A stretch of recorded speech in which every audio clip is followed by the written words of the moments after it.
ఒకరోజు శక్తి దొంగిలించిన డబ్బుని ఒక ఎలుక రుచి చూడసాగింది.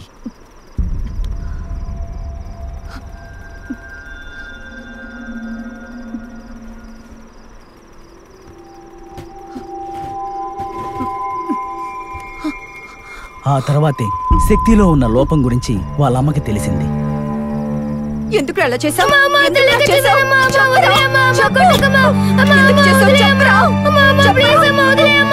శక్తి, ఇదంతా తప్పు నాన్న. నీకేమన్నా కావాలంటే అమ్మని నాతో అడుగు, నేను కొనిస్తాను. ఎదుటి వాళ్ళు కష్టపడి చేర్చుకునే డబ్బుని మనం తీయకూడదు నాన్న. ఇంతవరకు తెలియకుండా చేసావు, ఇక చేయకు నాన్న. అమ్మ చెప్తే వింటావు కదా? నువ్వేం చెప్పినా వింటానమ్మా.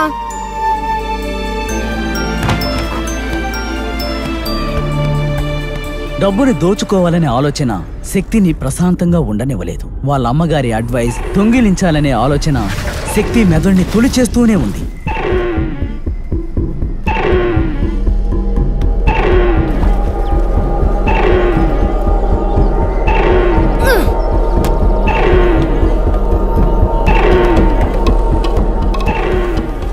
ఇందులో గెలిచింది మాత్రం దొంగతనం చేయాలన్న లక్ష్యం.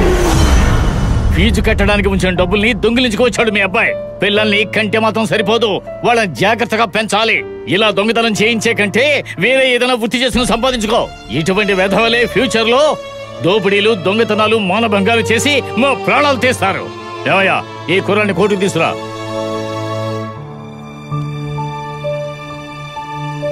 శక్తి,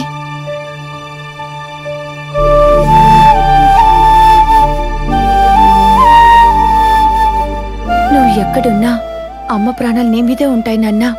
తన కొడుకు దొంగలా మారిపోయాడనే ఆవేదన, ఊరు వాడంతా తన గురించి నీచంగా మాట్లాడడం శక్తి వాళ్ళమ్మని తీవ్ర వేదనకి గురిచేశాయి. ఒకవేళ వాళ్ళమ్మ గనక ప్రాణాలతో ఉండుంటే శక్తి ఈరోజు మరోలా ఉండుండేవాడేమో. పాపం శక్తి. తెలియక చేసిన తప్పు వల్ల నేను, అర్థం కాలేక చేసిన తప్పు వల్ల శక్తి, ఇద్దరం ఈ పిల్లల కర్మాగారంలోనే కలుసుకున్నాం. వాడు ఎవరితో మాట్లాడేవాడు కాదు, కానీ నాతో మాట్లాడేవాడు, నవ్వేవాడు, ఏడ్చేవాడు, అన్ని విషయాలు చెప్పేవాడు. జీవితాంతం కలిసిమెలిసి ఉండేలా మా పరిచయం బలపడింది. శక్తిలో ఉన్న ఆ మృగం అక్కడ కూడా వాడిని ప్రశాంతంగా ఉండనివ్వలేదు. శక్తి, శక్తి, ఏమైంది శక్తి? శక్తి, శక్తి, ఏమైంది శక్తి?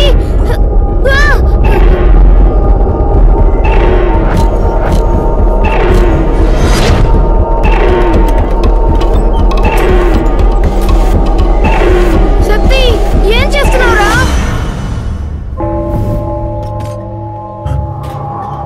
రేయ్, డబ్బును తీసుకుంది ఎవరా? శక్తియే తీసుకున్నాడు.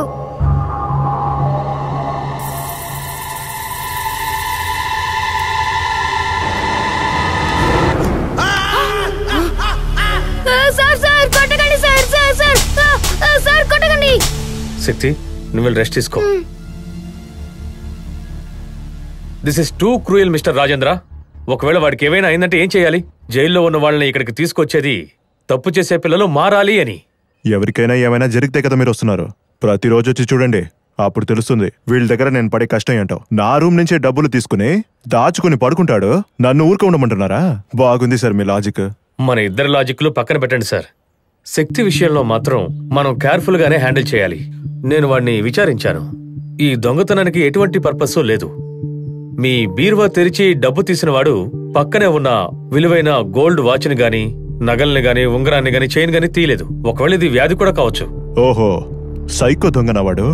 మెడికల్ పరిభాషలో దానికి ఏ పేరు లేదు. ఇలాంటి సంఘటనే మళ్ళీ ఇంకోసారి జరిగిందంటే దయచేసి మీద చెయ్యకండి. వాడు పెద్ద క్రిమినల్ గా మారడానికి అది ప్రధాన కారణం అవ్వచ్చు.